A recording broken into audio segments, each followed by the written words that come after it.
Chennai Egmore Don Bosco matriculation மேல்நிலைப் பள்ளியில் 100க்கும் மேற்பட்ட யுகேஜி குழந்தைகளுக்கு பட்டமளிப்பு விழா நடைபெற்றது.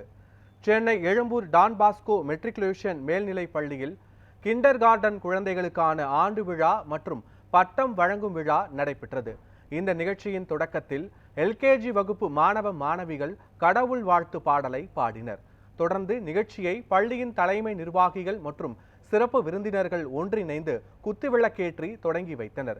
இந்த விழாவில் மக்கள் குரல் கூட்டமைப்பின் தலைவர் மார்ட்டின் கென்னடி, தேசிய சுயாதீன பள்ளிகள் கூட்டணியின் தேசிய தலைவர் ஜோசப் பெர்னாண்டஸ் உள்ளிட்டோர் சிறப்பு விருந்தினர்களாக கலந்து கொண்டனர். நிகழ்ச்சியில் பேசிய டான் பாஸ்கோ பள்ளியின் தலைவர் சேவியர் பாக்கியம், குழந்தைகள் செய்யும் சிறு சிறு விஷயங்களுக்கு கூட பாராட்டு தெரிவிக்க வேண்டும் என்றும் பெற்றோருக்கு அறிவுறுத்தினார். தொடர்ந்து 2023-24 ஆண்டில் யுகேஜி முடித்த 120க்கும் மேற்பட்ட குழந்தைகளுக்கு பட்டம் வழங்கப்பட்டது.